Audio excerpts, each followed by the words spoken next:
Hello student, welcome back. Now your chapter is computer system, chapter 1, and your chapter name is computer system overview. Now today we will discuss about hardware and software. Hardware plus software will make your computer system. देखिए ये हालांकि ये सब चीजें आप लोगों ने lower class वगैरह में पढ़ा होगा, लेकिन आपके सिलेबस में ये चीजें दी गई हैं। कंप्यूटर सिस्टम ओवरव्यू, तो कंप्यूटर सिस्टम के जितने भी कंपोनेंट्स है, उसके जो पार्ट्स है और जो यूनिट और उनकी जो डिवाइस है, उसके बारे में थोड़ा थोड़ा एक्सप्लेन करके आपके बुक में, मतलब ज्यादा एक्सप्लेन नहीं किया गया, बस थोड़ा बहुत ओवरव्यू उसको दिया गया है। ठीक है। तो हालांकि आप लोग जानते होंगे कि हार्डवेयर सॉफ्टवेयर, कि हार्डवेयर क्या होता है और सॉफ्टवेयर क्या है। तो आपको ये भी पता होगा कि कंप्यूटर सिस्टम में हार्डवेयर का क्या रोल है, और ये भी आपको पता होगा कि कंप्यूटर सिस्टम में आपके सॉफ्टवेयर का क्या रोल है। ठीक है। तो सबसे पहले आप लोग हार्डवेयर को अलग अलग तरीके से आप लोग डिफाइन करते हैं। तो मैं यहाँ पे अपना लिख दे रहा हूँ, it is the physical components of computer system, of computer system that can we can feel, touch and see, like monitor, keyboard,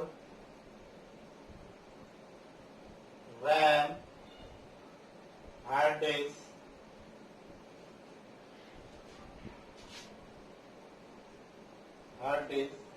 इसके अलावा भी बहुत सारी चीजें होती हैं। तो यहाँ पे हार्डवेयर के बारे में बहुत एक छोटा सा मैंने इसका एक डेफिनेशन लिखा है, which one is it is the physical components of your computer system that we can feel, touch and see. यानी कि ये वो सारे पार्ट्स होते हैं जिनको आप टच कर सकते हो, फील कर सकते हो, देख सकते हो, उसका क्या कॉस्ट है ये आप पता कर सकते हो। कहीं से अगर आपने ये हार्डवेयर का पार्ट अगर आपने मार्केट से परचेज किया है तो उसमें कितना प्रॉफिट या आपका जो है क्या लॉस हुआ है, ये सारा चीज आप जो है पता कर सकते हो। तो ऐसे सारे यूनिट्स जो आपके कंप्यूटर सिस्टम, जितने भी जो इसके फिजिकल कंपोनेंट्स हैं जो आपके कंप्यूटर सिस्टम को बनाते हैं, इसके अलावा भी बहुत सारे आपके जो है पेरिफेरल डिवाइस होते हैं, माइक है, स्पीकर है, प्रिंटर है, कीबोर्ड है, आपका माउस है। तो बहुत सारी चीजें हैं जो कि हार्डवेयर में ये आपका आता है। ठीक है। तो एक तो पार्ट हो गया आपका हार्डवेयर। ठीक है। अब इसके साथ आपको एक जो है दूसरी चीज और आपको चाहिए, जो कि आपको ये जरूरत होता है। ठीक है ना। तो ये क्या होता है, सेट ऑफ प्रोग्राम्स। ये सेट ऑफ प्रोग्राम्स, और ये प्रोग्राम्स क्या होते हैं, set of instructions.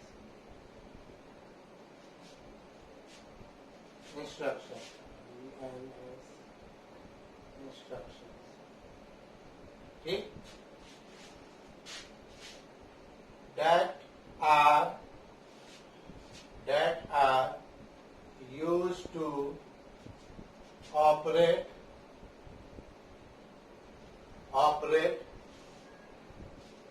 or work computer system and make the hardware run.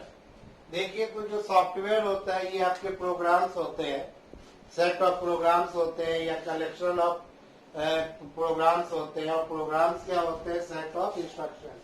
यानी कि सेट ऑफ इंस्ट्रक्शन का मतलब ये हो गया, अब आगे आपको पाइथन वगैरह बताया जाएगा, उसमें आप लोग प्रोग्राम्स वगैरह आप लोग लिखेंगे। तो कोई भी प्रोग्राम्स हम लोग जब बनाते हैं तो उसमें हम लोग स्टेटमेंट्स लिखते हैं, इंस्ट्रक्शन लिखते हैं, ताकि जिस काम के लिए आप लोग वो प्रोग्राम आप बना रहे हैं उसको वो परफॉर्म कर सके। किसी भी तरीके का प्रोग्राम हो, प्राइम नंबर या बहुत सारे जो आप लोग पाइथन वगैरह में पढ़ेंगे, तो वो एक प्रोग्राम को हम लोग कहते हैं सेट ऑफ इंस्ट्रक्शन। ठीक है ना? तो सेट ऑफ इंस्ट्रक्शन से आपका एक प्रोग्राम बनेगा। इसी तरीके से हजारों प्रोग्राम्स, लाखों प्रोग्राम्स होते हैं जो आपस में मिलकर कोऑर्डिनेट करके एक दूसरे से लिंक होके वो क्या करते हैं, एक वो सॉफ्टवेयर वो बनाते हैं। ठीक है ना? और आपको पता है कि सॉफ्टवेयर की सॉफ्टवेयर क्यों नीड है? आपको पता है कोई भी मशीनरी जो होती है, कोई भी जो मशीन होता है, वो अपने आप काम नहीं करता है। ठीक है? उसको काम कराने के लिए हमें उसके अंदर जो है सॉफ्टवेयर हमको देना होता है या सॉफ्टवेयर इंस्टॉल करना होता है। ठीक है? तो इसी तरीके से जितने भी हमारे जो इलेक्ट्रॉनिक डिवाइस हैं उसमें क्या होते हैं, उनके वर्ड के अकॉर्डिंग, उसके जो है लॉजिक के अकॉर्डिंग उसके अंदर जो है सॉफ्टवेयर को डाला जाता है, सॉफ्टवेयर को इंस्टॉल किया जाता है। इसी तरीके से अगर हम लोग कंप्यूटर सिस्टम की अगर हम लोग बात करें तो कंप्यूटर भी सिस्टम क्या है, एक तो हार्डवेयर आपके तो उस कंप्यूटर सिस्टम को वो बनाएगा, लेकिन वो उसके जितने भी जो डिवाइस होती हैं वो कोई भी डिवाइस अपने आप काम नहीं करती। तो इन सारे डिवाइस को काम करना, इसको कोऑर्डिनेट करना, इसको मॉनिटरिंग करना, हर डिवाइस सिर्फ अपना ही काम करे, किसी भी डिवाइस को किसी दूसरे डिवाइस के ऊपर कोई डिपेंडेंट न रहे, इन सब सारी चीजों को कंट्रोल करने के लिए इसके अलावा भी बहुत सारी चीजें होती हैं, सॉफ्टवेयर होते हैं जो कि हमें अपने कंप्यूटर सिस्टम में डालना होता है, उसको इंस्टॉल करना होता है, जिससे कि हमारा वो कंप्यूटर जो भी है जो फुल्ली फंक्शनली जो है वो काम कर सके, या जो भी आपको कंप्यूटर सिस्टम से आपको जिस भी तरीके का आपको काम करना है उसको वो कर सके। ठीक है? तो सॉफ्टवेयर को जनरली हम लोग क्या कहते हैं, सेट ऑफ प्रोग्राम्स। ठीक है?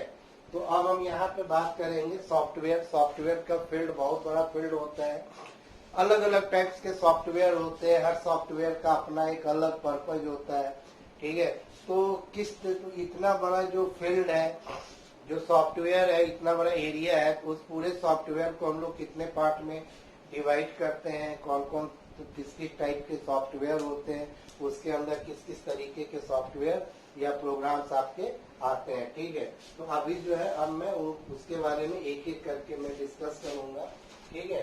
सॉफ्टवेयर के बारे में। ठीक है ना? इस टॉपिक में ये आपका लास्ट टॉपिक है, इसके बाद से ये चैप्टर आपका कंप्लीट हो जाएगा, उसके बाद से आपका नेक्स्ट चैप्टर स्टार्ट होगा। ठीक है? तो सबसे पहले हम लोग बात करते हैं टाइप्स ऑफ सॉफ्टवेयर। ठीक है ना? Types of software. ठीक है? तो यहाँ पे सॉफ्टवेयर का भी अभी मैंने बताया कि बहुत बड़ा फील्ड होता है, तो उसको उन्होंने कहा कि हम लोग जो है दो तरीके से हम लोग जितने भी तरीके के सॉफ्टवेयर है उनको हम लोग दो पार्ट में डिवाइड करते हैं। एक आपका सिस्टम सॉफ्टवेयर होता है, एक आपका क्या होता है, एप्लीकेशन सॉफ्टवेयर होता है। ठीक है? दोनों सॉफ्टवेयर आपके कंप्यूटर सिस्टम में होना चाहिए, तभी वो आपका कंप्यूटर सिस्टम आपके किसी भी पर्पज को या जो भी चीजें आप चाहते हैं उसको वो कंप्लीट करेगा। ठीक है? तो अब हम बात करते हैं सिस्टम सॉफ्टवेयर में। तो सिस्टम सॉफ्टवेयर में क्या होता है, ऑपरेटिंग सिस्टम आता है,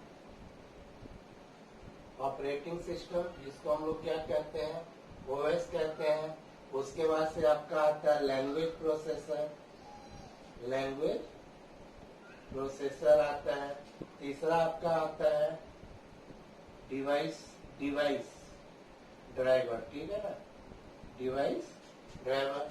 लैंग्वेज प्रोसेसर को आप लोग जो है ट्रांसलेटर भी कह सकते हैं, ट्रांसलेटर्स भी हम लोग इसको कहते हैं। ठीक है? तो अब हम यहाँ पे एक एक करके हम लोग बात करेंगे कि सिस्टम सॉफ्टवेयर, फिर सिस्टम सॉफ्टवेयर के बाद हम लोग किसके बारे में बात करेंगे, आपका एप्लीकेशन सॉफ्टवेयर। जैसे कि यहाँ नाम देख लीजिए, ऐसा सॉफ्टवेयर यानी सिस्टम सॉफ्टवेयर, यानी कि इसके अंदर वो सारे सॉफ्टवेयर आते होंगे जो आपके सिस्टम को चलाते होंगे, जो आपके सिस्टम से रिलेटेड जो वर्क करते होंगे, जो आपके सिस्टम के लिए जरूरी होंगे। तो वैसे सॉफ्टवेयर को हम लोग क्या कहते हैं, सिस्टम सॉफ्टवेयर कहते हैं, ठीक है। और यहाँ पे एक एप्लीकेशन सॉफ्टवेयर है, तो एप्लीकेशन का मतलब तो आप जानते ही हैं, एप्लीकेशन यानी कि पर्टिकुलर किसी एक चीज के लिए वो सॉफ्टवेयर बनाया गया होगा जो कि पर्टिकुलर एक फील्ड पे वो काम करे, पर्टिकुलर एक एप्लीकेशन के लिए है। तो इसको भी मैं बता दे रहा हूँ कि किस तरीके के होते हैं। इसके भी दो पार्ट होते हैं, एक आपका होता है जनरल पर्पज और एक आपका होता है स्पेसिफिक। स्पेसिफिक या इसको हम लोग कस्टमाइज भी कहते हैं, कस्टमाइज, ठीक है। इसको स्पेसिफिक या कस्टमाइज भी हम लोग कहते हैं, ठीक है ना, कस्टमाइज सॉफ्टवेयर, ठीक है ना। तो अब आइए हम लोग एक एक चीज के बारे में यहाँ पे हम लोग पढ़ते हैं कि जो है ऑपरेटिंग सिस्टम क्या होता है और ये सारी चीजें, ठीक है। तो पहले हम यहाँ पे लिखते हैं सिस्टम सॉफ्टवेयर, क्या लिखते हैं, सिस्टम सॉफ्टवेयर, ठीक है। उसके बाद से एक एक करके हम आपको आगे हम बताएंगे। These are the main software, या लिख देते हैं these are the main software, these are the main software that controls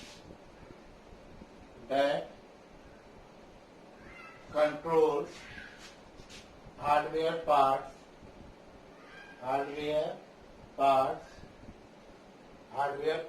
and make the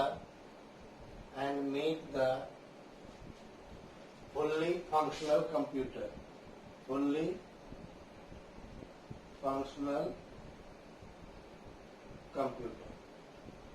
ठीक है, fully functional computer. These are use to, दूसरा पार्ट हम यहाँ पे लिख देते हैं, these are use to perform the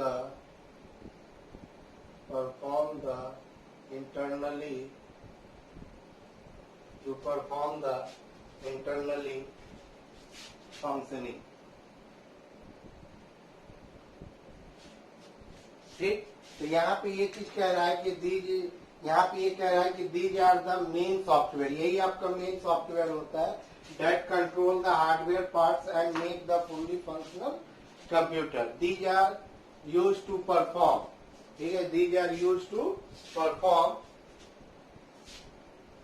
the internal functioning, यानी कि इंटरनल जितने भी तरीके के जो फंक्शनिंग होते हैं उसको ये जो है कंट्रोल करता है, उसके बारे में उसको ये कंट्रोल करता है, ठीक है।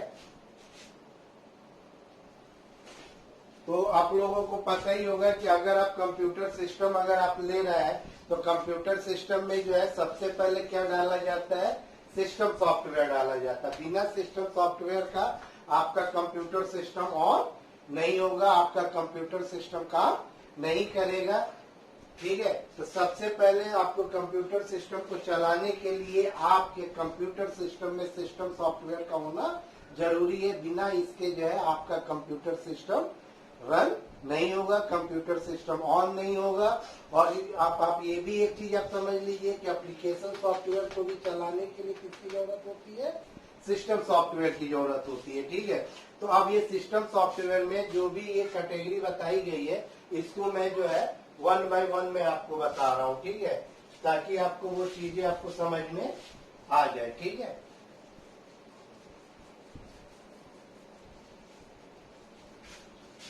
अब यहाँ पे आ जाइए, सबसे पहले हम लोग बात करते हैं ऑपरेटिंग सिस्टम की। किसकी बात करते हैं, ऑपरेटिंग सिस्टम की, ठीक है। ऑपरेटिंग सिस्टम जिसका शॉर्ट फॉर्म होता है ओएस, जिसको हम लोग शॉर्ट फॉर्म में क्या कहते हैं, ओएस। इसके बारे में हम लिख देते हैं these are the main software, these are the main software that controls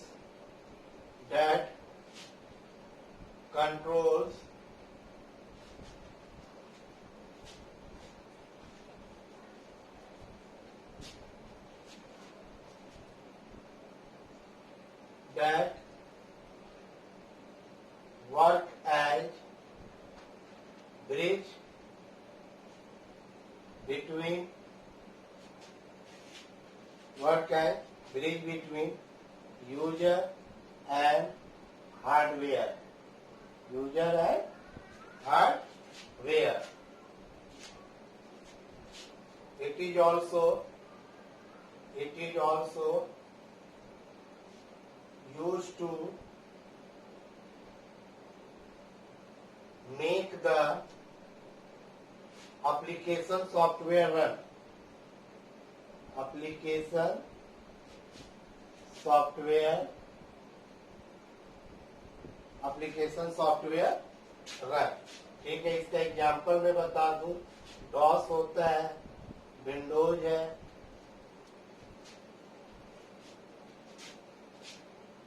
Unix है, लिनक्स है। इसके अलावा भी जो है बहुत सारे जो सॉफ्टवेयर होते हैं जो आपके क्या कहलाते हैं, आपके ऑपरेटिंग सिस्टम। तो आप जो है सिंपल सी बात आप ये समझिए कि ये आपका मेन सॉफ्टवेयर होता है जो कि यूजर और हार्डवेयर के बीच में क्या होता है, एक तरीके का ये एक ब्रिज का काम करता है। ब्रिज मतलब कि ये होता है कि जो है इन दोनों के बीच एक इंटरफेस है। ये इन दोनों के बीच में क्या है, इंटरफेस है। तो अगर आप इसको समझना चाहते हैं तो समझिए कि सिस्टम सॉफ्टवेयर यहाँ पे है, मान के चलिए, ठीक है ना। ये जो है आपका पूरा क्या है, आपका सिस्टम सॉफ्टवेयर है, ठीक है। उसके बाद से आपका कौन सा इसके बीच में आता है, आपका हार्डवेयर आता है। क्या आता है, आपका हार्डवेयर आता है, ठीक है। उसके बाद से हार्डवेयर होने के बाद फिर यहाँ पे क्या होता है, फिर नीचे जो है आपका क्या आता है, एप्लीकेशन सॉफ्टवेयर होता है, एप्लीकेशन सॉफ्टवेयर होता है, ठीक है। और यहीं पे आपका क्या होता है, आपका ओएस होता है। ये आपका क्या होता है, ऑपरेटिंग सिस्टम होता है, ठीक है। तो यहाँ पे वही चीज, यहाँ पे ये चीज बताया गया है कि जो ऑपरेटिंग सिस्टम है, आपका डिवाइस ड्राइवर है, या आपका क्या है, लैंग्वेज प्रोसेसर है, ठीक है। तो ये देखिए सिस्टम सॉफ्टवेयर है, ठीक है, और ये आपका एप्लीकेशन सॉफ्टवेयर है, और बीच में आपका क्या है, आपका हार्डवेयर है, ठीक है। तो यहीं पे जो है सिस्टम सॉफ्टवेयर क्या करता है कि आपका जो भी ये आपका जो एप्लीकेशन सॉफ्टवेयर हार्डवेयर के बीच में जो है आपका जो एक ये ब्रिज का काम करेगा, क्योंकि जो है यूजर भी इसी में आता है, ठीक है। तो जो यूजर के बीच में ये क्या करता है, एक तरीके से ये आपका इंटरफेस का काम करता है, ठीक है। इंटरफेस बिटवीन आपका ये क्या कहा जाता है, आपका यूजर और हार्डवेयर, ठीक है। तो इस तरीके से जो है इसको हम लोग यहाँ पे इसको हम लोग डिफाइन कर सकते हैं। तो आप लोग भी सिर्फ खाली इतना मान के चलिए कि जो है आपका जो मेन जो है सॉफ्टवेयर आपका कौन सा होता है, ऑपरेटिंग सिस्टम। जैसे कि आप लोग ये जानते हैं कि कंप्यूटर के अंदर जो है हमारा जो है मेन पार्ट कौन होता है, सीपीयू ही होता है। क्योंकि सीपीयू ही क्या करता है कि जितने भी इंटरनल जितनी भी एक्टिविटीज होती हैं या जो भी टास्क होता है उसको परफॉर्म कौन करवाता है, सीपीयू। लेकिन सीपीयू से भी कह के जो काम करवाता है वो हमारा कौन होता है, ऑपरेटिंग सिस्टम होता है। क्योंकि ऑपरेटिंग सिस्टम के कंट्रोल में ही सारा काम होता है। यानी कि ऑपरेटिंग सिस्टम ही जो है उन सब चीजों को वो देखता है कि किस तरीके से एप्लीकेशन सॉफ्टवेयर लोड होगा। यानी कि ऑपरेटिंग सिस्टम का काम जो है हर तरीके के मैनेजमेंट से है। उसका रिसोर्स मैनेजमेंट से भी है, मेमोरी मैनेजमेंट से भी है, आउटपुट मैनेजमेंट से भी है, इनपुट मैनेजमेंट से भी है, आपका प्रिंटिंग मैनेजमेंट से भी है। जितने भी तरीके के जो मैनेजमेंट होते हैं वो आपका कौन देखता है, आपका ऑपरेटिंग सिस्टम यहाँ पे देखता है। यानी कि बिना ऑपरेटिंग सिस्टम का आपका जो है कोई भी काम नहीं हो सकता। इसीलिए बताया गया है कि ये आपका जो है मेन सॉफ्टवेयर होता है, ठीक है। तो ये आपका सिस्टम सॉफ्टवेयर है, ठीक है। और ये आपका ये एप्लीकेशन सॉफ्टवेयर है। जब आप सिस्टम सॉफ्टवेयर डालेंगे तो उसमें आपका ऑपरेटिंग सिस्टम वो आ जाएगा, अपने आप डिवाइस ड्राइवर भी आ जाएगा, लैंग्वेज प्रोसेसर भी आपका आ जाएगा, ठीक है। तो इन दोनों के बीच में एक जो है वो ब्रिज का काम करता है, ठीक है। तो आप लोग ऑपरेटिंग सिस्टम के बारे में जानते ही होंगे। ऑपरेटिंग सिस्टम जैसे आप लोग विंडोज, जब भी आप सिस्टम को जब आप लोग जब भी अगर आप लोग सिस्टम को जब भी आप लोग ऑन करते हैं, स्विच जैसे ही आप ऑन करते हैं तो तुरंत आपका स्टार्ट तो होता है लेकिन आप तब काम नहीं कर पाते हो। क्यों? क्योंकि उस समय आपका जो है सिस्टम सॉफ्टवेयर यानी कि आपका ऑपरेटिंग सिस्टम लोड होता है। लोड होने का मतलब ये है कि वो ऑपरेटिंग सिस्टम वो सारी चीजों को चेक करता है कि हार्डवेयर में कौन सा पार्ट लगा है, कौन सा पार्ट नहीं लगा है, कीबोर्ड है कि नहीं है, माउस है कि नहीं है, मेमोरी है तो कितनी मेमोरी है, और वो सारा चीज चेक करने के बाद ही आपको एक ऐसा यूजर फ्रेंडली जो एटमॉस्फेयर देता है कि ताकि आप उस पर काम कर सके। तो उस काम को यूजर फ्रेंडली बनाने के लिए आपका कौन होता है? वो ऑपरेटिंग सिस्टम होता है। तो सारा जो मेन काम जो होता है वो आपका किसका होता है? वो ऑपरेटिंग सिस्टम का ही होता है। ठीक है, बस आप ये मान के चलिए कि आपके कंप्यूटर सिस्टम का बॉस यही होता है। बॉस का मतलब सारा कंट्रोलिंग, सारा एक्टिविटी, सारा मॉनिटरिंग, सारी तरीके इंटरनल जितने भी तरीके की जो एक्टिविटीज होती है उन सारे एक्टिविटीज को कंट्रोल करना, उसको वॉच करना, सारी चीजों को कौन करता है? आपका ऑपरेटिंग सिस्टम करता है। ठीक है, लेकिन ऑपरेटिंग सिस्टम जो है सीपीयू से कह के काम करवाता है। बस वो सिर्फ खाली वो सीपीयू पे वो देख वॉच करता रहता है कि चीजें सही हो रही है कि नहीं हो रही है। ठीक है, तो ये तो आपका ऑपरेटिंग सिस्टम हो गया। अब आपका दूसरा जो है आपका क्या है? डिवाइस ड्राइवर है। ठीक है, डिवाइस ड्राइवर। डिवाइस ड्राइवर क्या है? तो these are the software that controls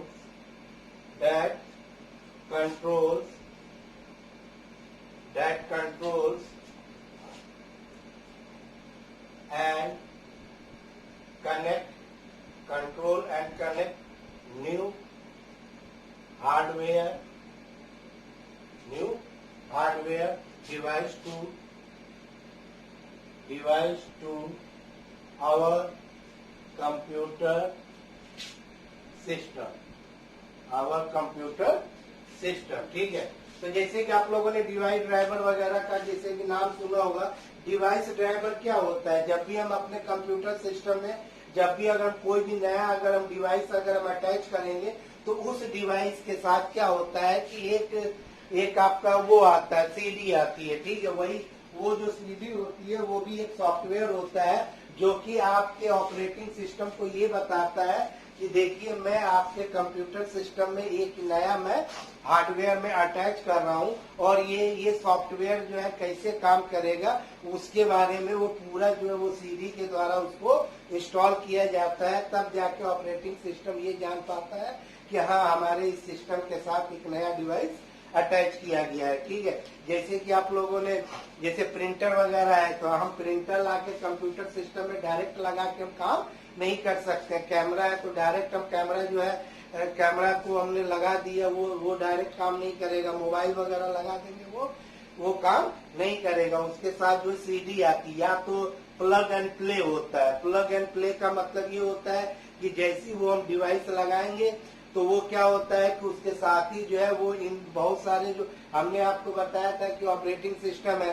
ठीक है, इसमें हजारों लाखों फाइलें होती हैं और जितनी भी जो डिवाइस आती हैं तो उसके अंदर क्या होते हैं कि वो जो है प्री इंस्टॉल जो है वो सॉफ्टवेयर होते हैं। तो वो क्या करता है कि उसको वो इंस्टॉल करना अपने आप ऑटोमेटिकली जो है प्लग एंड प्ले हो जाता है। यानी कि पहले वो उसको इंस्टॉल करेगा और इंस्टॉल करने के बाद वो स्टार्ट हो जाएगा। ठीक है, तो आज के डेट में ज्यादातर डिवाइस के साथ यही हो रहा है कि प्लग के साथ ही वो प्लग इन यानी प्लग एंड प्ले। ठीक है, अदरवाइज जो है जो बहुत बड़े हार्डवेयर पार्ट होते हैं जिसपे पता है कि नहीं इसको जो इंस्टॉल करना जरूरी है, जैसे प्रिंटर वगैरह है, तो ये सारा चीज जब अगर हम लोग लगाते हैं तो मुझे जो है एक सीडी उसके साथ आती है।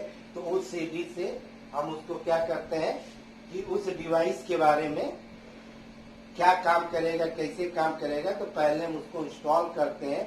जब हम इंस्टॉल करेंगे तो वो डिवाइस ऑटोमेटिकली जो है आपके कंप्यूटर सिस्टम में जो लगा हुआ है वो वर्क करना स्टार्ट कर देगा। ठीक है, तो डिवाइस ड्राइवर इसी को हम लोग कहते हैं। ठीक है, जैसे कि आप लोगों ने कहीं पे भी कोई नेटवर्क का डिवाइस ड्राइवर अलग होता है, ब्लूटूथ का अपना अलग होता है, इसी तरीके से बीजीए आता है, इसी तरीके से साउंड ड्राइवर आता है, बहुत सारी चीजें होती हैं तो आज के डेट में जो विंडो 10 वगैरह आते हैं उसमें जो है बहुत सारे पैकेज होते हैं जो अलग अलग कंपनियों के अलग अलग जो है डिवाइस के जो है वो कलेक्शन होता है उसके अंदर, ठीक है। तो वो क्या होता है कि बाय डिफॉल्ट जब भी हम कोई भी डिवाइस नया लगाते हैं तो ऑपरेटिंग सिस्टम जो है वो ऑटोमेटिकली उसको डिटेक्ट कर लेता है। अगर डिटेक्ट नहीं कर रहा है तो आपको ड्राइवर डालना पड़ेगा, बिना ड्राइवर इंस्टॉल किए आपका वो जो है काम नहीं करेगा, ठीक है। उसके बाद से आपका आता है लैंग्वेज प्रोसेसर। आपका क्या आता है? लैंग्वेज प्रोसेसर, ठीक है। लैंग्वेज प्रोसेसर को हम लोग ट्रांसलेटर भी कहते हैं। लैंग्वेज प्रोसेसर को हम लोग क्या कहते हैं? तो इसका काम होता है to convert source code to object code. Object code, ठीक। ऑब्जेक्ट कोड का मतलब होता है बाइनरी कोड। क्या होता है? Binary code. देखिए लैंग्वेज प्रोसेसर भी क्या होता है कि एक ही आपका जो है सॉफ्टवेयर होता है कि जो है, तो ये आपका जो है ट्रांसलेटर होता है। ट्रांसलेटर मतलब होता है to convert the one language into the another language, ठीक है। तो यहाँ पे दो तरीके का कोड होता है। एक होता है सोर्स कोड। तो सोर्स कोड वो कोड होते हैं जो यूजर लिखता है। जब भी हम कोई भी प्रोग्रामिंग लैंग्वेज वगैरह करेंगे, चाहे वो सी हो, C++ हो, जावा हो, पाइथन हो, तो जो हम लोग कोड लिखते हैं, जो हम प्रोग्राम का स्टेटमेंट लिखते हैं, जो हम लोग इंस्ट्रक्शन वगैरह लिखते हैं, तो वो आपका होता है सोर्स कोड। तो उस कोड को सिर्फ यूजर समझता है कि हाँ उसने वो क्या लिखा है, क्योंकि वो जो लिखा हुआ है वो अपने लैंग्वेज में लिखा हुआ है, वो अपने हाई लेवल लैंग्वेज में वो लिखा हुआ है। तो उस तरीके के कोड को सिर्फ यूजर ही समझ सकता है। आपका कंपाइलर इसको, सॉरी, आपका जो है कंप्यूटर सिस्टम इसको नहीं समझ सकता, ठीक है। तो इसके लिए क्या किया गया है कि उसके अंदर जो है आपका जो है सिस्टम सॉफ्टवेयर के साथ जो है एक अलग से, जो क्योंकि सिस्टम सॉफ्टवेयर पूरा एक पैकेज होता है, उसमें भी सारी चीजें उसमें होती हैं। तो उसमें जो है एक आपका लैंग्वेज प्रोसेसर भी होता है, ट्रांसलेटर होता है। तो वो क्या करता है कि यूजर के द्वारा लिखे गए प्रोग्राम को ऐसे कोड में कन्वर्ट करता है जिसको आपका कंप्यूटर सिस्टम समझ सके। और कंप्यूटर सिस्टम इलेक्ट्रॉनिक डिवाइस है। इलेक्ट्रॉनिक डिवाइस होने के कारण वो सिर्फ एक ही लैंग्वेज समझता है। वैसे लैंग्वेज को हम लोग कहते हैं बाइनरी लैंग्वेज, या उसको मशीन लेवल लैंग्वेज कहते हैं, ठीक है। तो यहाँ पे देखिए टाइप्स ऑफ लैंग्वेज प्रोसेसर। कि लैंग्वेज प्रोसेसर कितने तरीके के यहाँ पे आते हैं, ठीक है। लैंग्वेज प्रोसेसर जिसमें पहला होता है असेंबलर। पहला आपका क्या होता है? असेंबलर, ठीक है। पहला आपका क्या होता है? आपका असेंबलर होता है, ठीक है।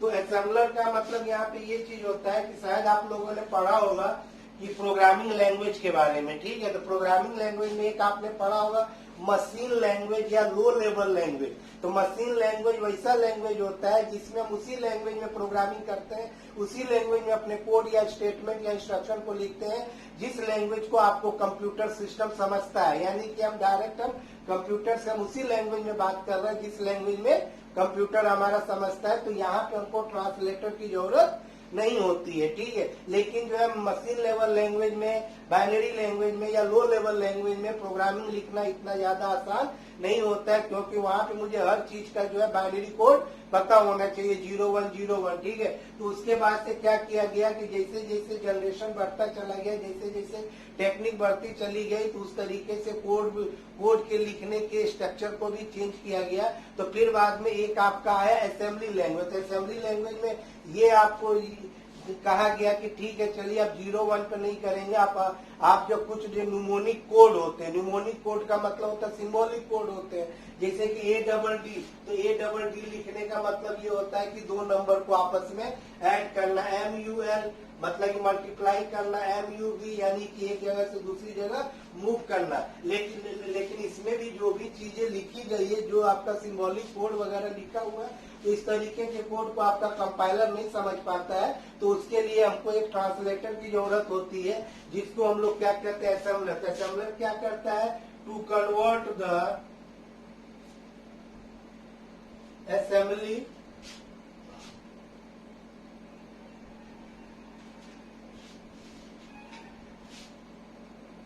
to convert the असेंबली, इसको देख लीजिएगा,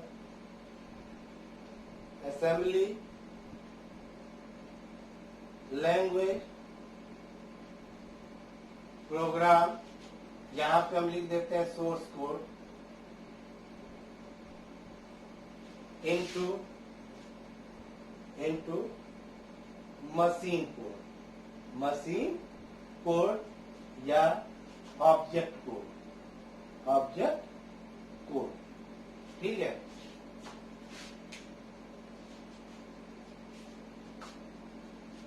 ठीक है, तो यहाँ पे ये चीज कहा गया है कि जो है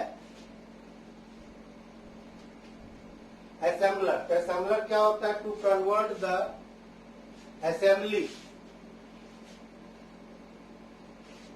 असेंबली की स्पेलिंग ESSEMBLY, असेंबली, देख लीजिएगा इसकी spelling, assembly language program into, यानी असेंबली लैंग्वेज मतलब क्या हो गया, source code into machine code, ठीक है। तो यहाँ पे आपको कुछ नहीं है, तो ये आपका जो है सोर्स कोड है, ये आपका क्या है, सोर्स कोड है। तो सोर्स कोड किसमें लिखा गया है, असेंबली लैंग्वेज में,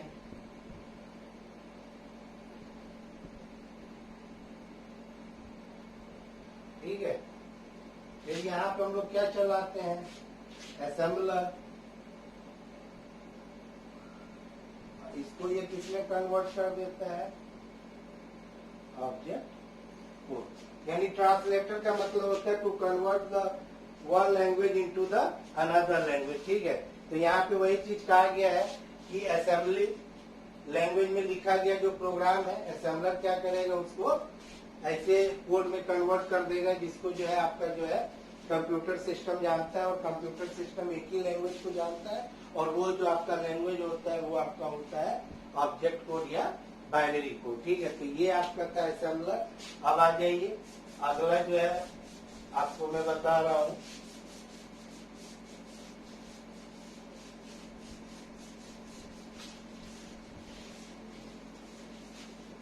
नेक्स्ट आपका क्या है, कंपाइलर। कंपाइलर क्या होता है, to convert the high level program, to convert the high level program, यानी जिसको हम लोग कहते हैं source code into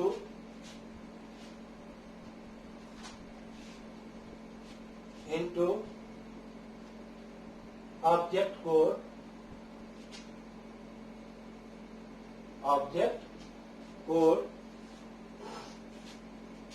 in one गो,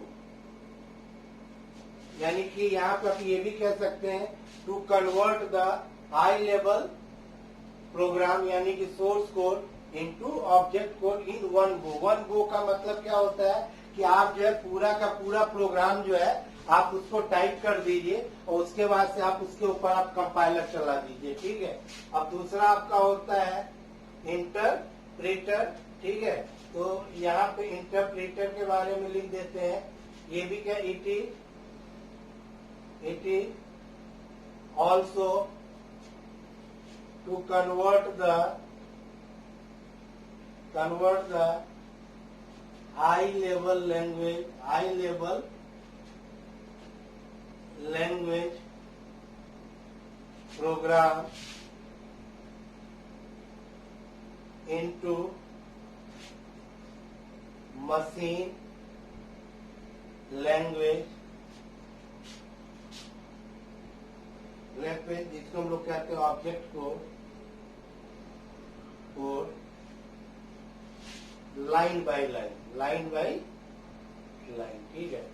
देखिए दोनों में, देखिए दोनों, चाहे आपका कंपाइलर हो या इंटरप्रेटर हो, दोनों ट्रांसलेटर का काम होता है हाई लेवल लैंग्वेज को कन्वर्ट करना, किसमें, ऑब्जेक्ट कोड में, या क्या कहा जाता है, मशीन कोड में। बस दोनों में अंतर क्या होता है, compiler to convert the whole high level language program, यानी कि पूरे प्रोग्राम को, आया समझ में, कि यानी कि to convert the high level program ये इन वन गो का मतलब क्या होता है, एक ही बार में करता है। यानी कि आपको जो भी आपको प्रोग्राम लिखना है आप उसको लिख दीजिए, वो सही है गलत है, इनवैलिड है, सिंटैक्स एरर है, लॉजिकल एरर है, इससे आपको कोई मतलब नहीं है। आपको जैसा भी आता है उस तरीके से आप प्रोग्राम लिख के उसके ऊपर आप कंपाइलर को रन कर दीजिए, ठीक है। बाकी कंपाइलर वो चेक कर लेगा कहाँ सही है, कहाँ गलत है, कहाँ पे एरर है, ठीक है। तो इसका मतलब यहाँ पे ये चीज होता है कि ये जो है पूरे प्रोग्राम को, होल प्रोग्राम को एक बार में कन्वर्ट करता है। तो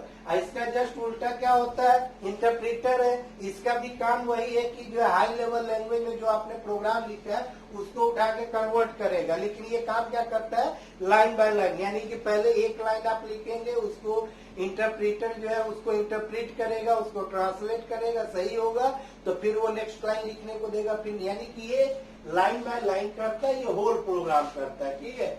ये क्या करता है, होल प्रोग्राम, यानी कि पूरा प्रोग्राम एक बार में आप लिख दीजिए। उस यही दोनों में मेन डिफरेंस है, बाकी इसके अलावा कोई डिफरेंस नहीं है, ठीक है। तो ये आपका क्या था, पूरा सिस्टम सॉफ्टवेयर था, ठीक है। अब हम यहाँ पे जो है जल्दी से हम आपको एप्लीकेशन सॉफ्टवेयर बता दे रहे हैं, ठीक है ना। एप्लीकेशन सॉफ्टवेयर, ठीक है। अब आज ये एप्लीकेशन सॉफ्टवेयर की अगर हम लोग यहाँ पे बात करें तो एप्लीकेशन सॉफ्टवेयर में भी क्या होता है कि जो है आपका पहला क्या होता है, जनरल पर्पज। क्या होता है, जनरल पर्पज एप्लीकेशन सॉफ्टवेयर, ठीक है ना, जनरल पर्पज सॉफ्टवेयर, ठीक है।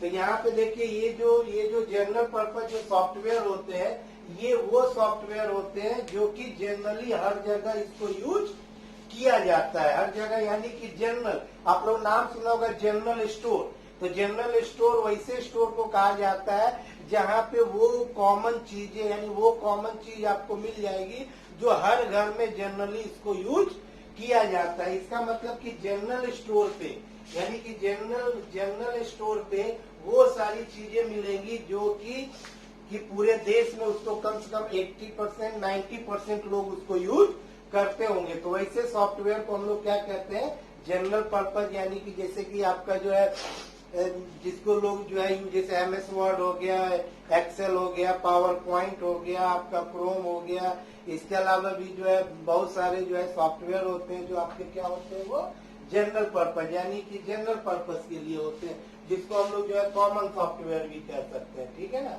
लेकिन इसी अगर हम लोग जनरल पर्पज में अगर हम लोग आ जाए तो इसी के अंदर जो है आपका एक जो आता है जिसको हम लोग कहते हैं पैकेजेस। क्या कहते हैं, पैकेजेस कहते हैं, ठीक है।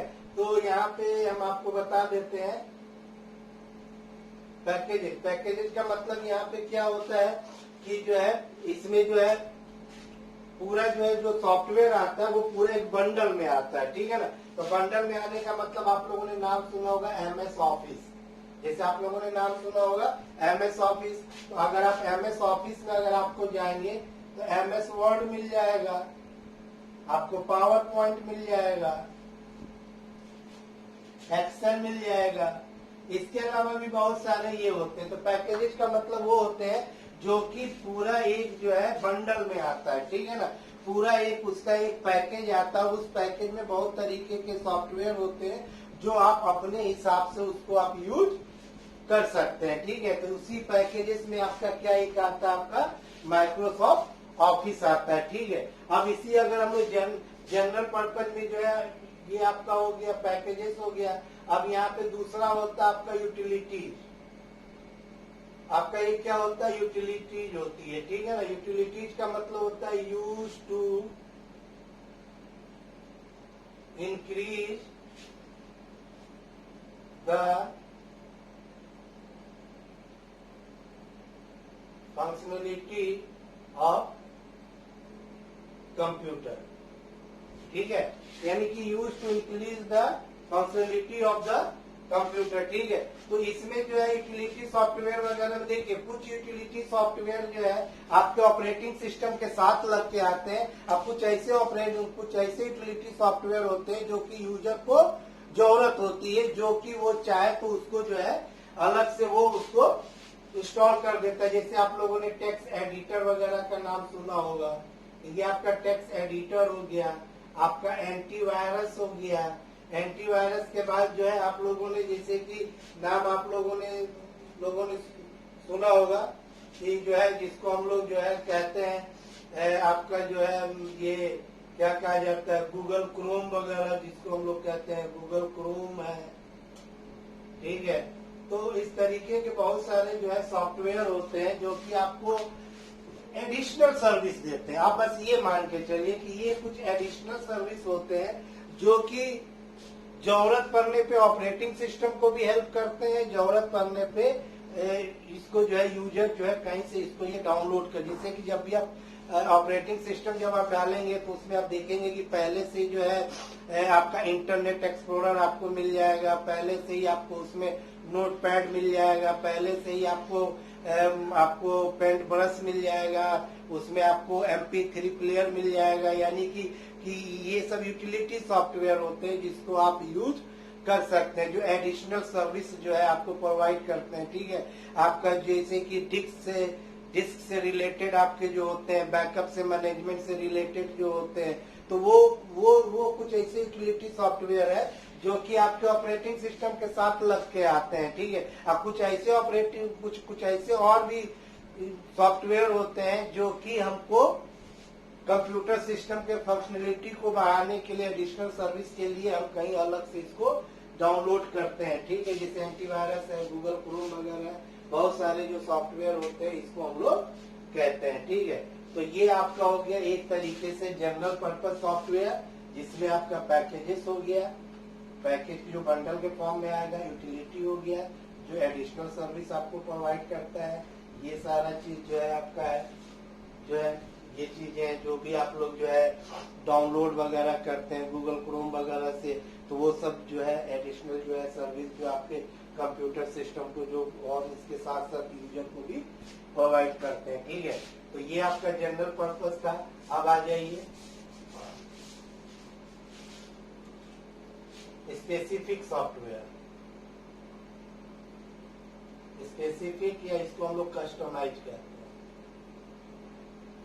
कस्टमाइज सॉफ्टवेयर, ठीक है। तो यानी कि इसको हम लोग क्या कहते हैं, ये, ठीक है ना।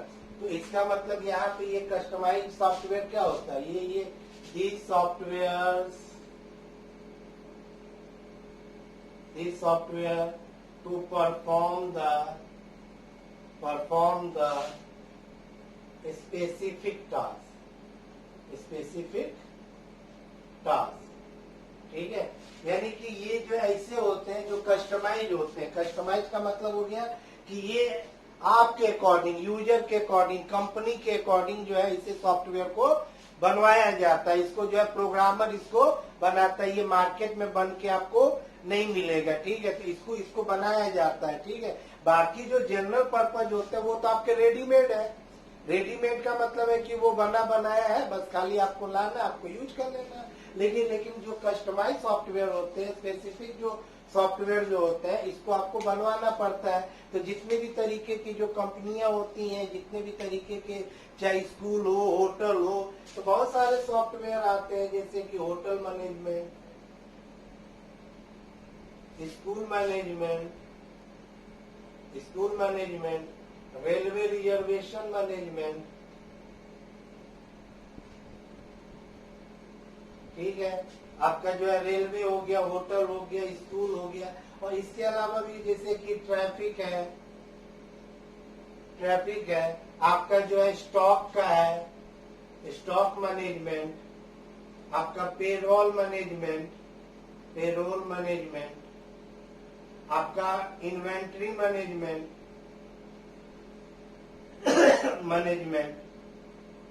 ठीक है। Employ management.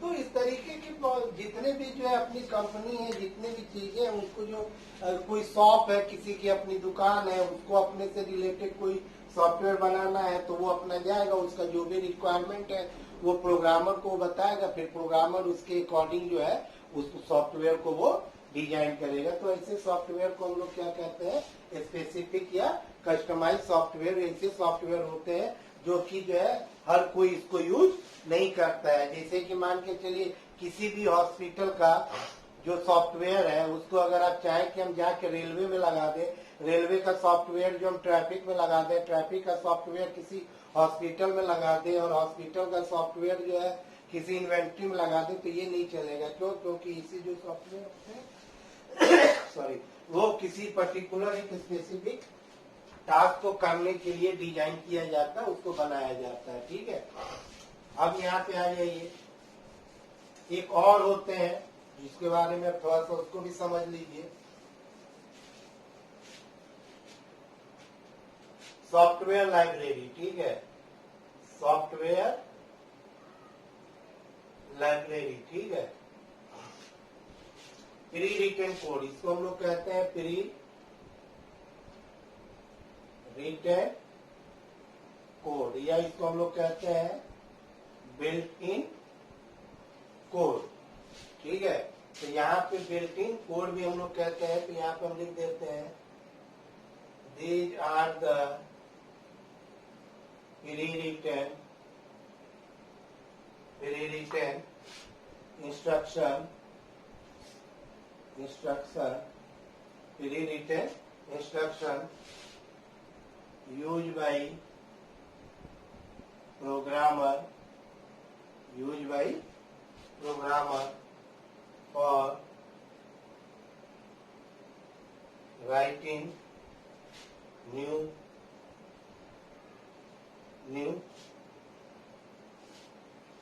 programming code।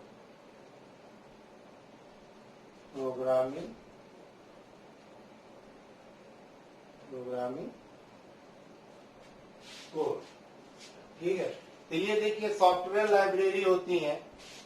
जब आप पाइथन वगैरह पढ़ेंगे तो आपको इसके बारे में आपको पता चल जाएगा, क्योंकि जितने भी जो है ये सॉफ्टवेयर वगैरह जो हम लोग बनाते हैं या कोई भी जो प्रोग्रामिंग लैंग्वेज जो हम लोग यूज करते हैं, चाहे वो सी हो, C++ हो, जावा हो, विजुअल बेसिक, पाइथन, PHP, जो भी आपका प्रोग्रामिंग लैंग्वेज होता है, उस प्रोग्रामिंग लैंग्वेज को जब भी हम लोग इंस्टॉल करते हैं तो क्या होता है कि उसके साथ जो है एक जो है सॉफ्टवेयर की लाइब्रेरी जो है इंस्टॉल हो जाती है उस सॉफ्टवेयर के साथ। और अगर नहीं होती है तो उस सॉफ्टवेयर लाइब्रेरी को हम लोग इंपोर्ट कर देते हैं या उसके साथ हम उसको अटैच कर देते हैं। तो ये जितने भी जो ये सॉफ्टवेयर जो लाइब्रेरी का मतलब होता है कलेक्शन, जहाँ पे किसी चीजों का कलेक्शन रखा जाए। तो हमारे प्रोग्रामिंग जितने भी जो लैंग्वेज होते हैं उसमें पहले से बने बनाए प्री डिफाइंड कुछ फंक्शन होते हैं। प्री डिफाइंड जो है हमारे जो है फंक्शंस होते हैं जो कि हम लोग अपने प्रोग्रामिंग कोड में हम लोग यूज करते हैं किसी भी टास्क को परफॉर्म करने के लिए। ठीक है, तो ये भी क्या होते हैं कि ये जो सॉफ्टवेयर जो लाइब्रेरी होते हैं ऑलरेडी पहले से ही ये प्री डिफाइंड होता है, बिल्ट इन होता है, बना हुआ होता है। इसको बनाने की जरूरत नहीं होती है। बस आपको जो भी फंक्शन यूज करना है, जो भी आपकी रिक्वायरमेंट है, आप जब उस रिक्वायरमेंट को जो भी फंक्शन आपका फुलफिल करता है, बस आप उसको जो है आप उसको डायरेक्ट आप उसको यूज कर सकते हैं। बट जैसे कि अगर आपको पावर निकालना है तो पावर के लिए अलग से ऑलरेडी पहले से ही प्री डिफाइंड फंक्शन है। वो पावर कैसे काम करेगा, किस तरीके से काम करेगा, उसका काम करने का क्या मेथड है, वो पहले से ऑलरेडी प्री डिफाइंड होता है, बिल्ट इन होता है, बना हुआ होता है। बस आपको सिंपल सा पावर को आप खाली प्रोग्राम में आप यूज कर दीजिए, वो आपको पावर जनरेट करके दे देगा। ठीक है, तो इस तरीके के जो है सारे सॉफ्टवेयर होते हैं। बस यही मान के चलिए, एक जनरल पर्पज, एक आपका स्पेशल पर्पज है। ठीक है, तो ये आज आपका जो है कंप्यूटर सिस्टम जो ओवरव्यू का जो ये चैप्टर है, आपका चैप्टर 1 आज ये कंप्लीट हो गया है। ठीक है, तो आप इस वीडियो को देख लीजिएगा। कोई भी डाउट अगर आपको आता है, कोई चीज अगर आपको टॉपिक अगर समझ में नहीं आता है तो आप हमको टेक्स्ट मैसेज कीजिएगा। मेरी कोशिश रहेगी कि मैं आपको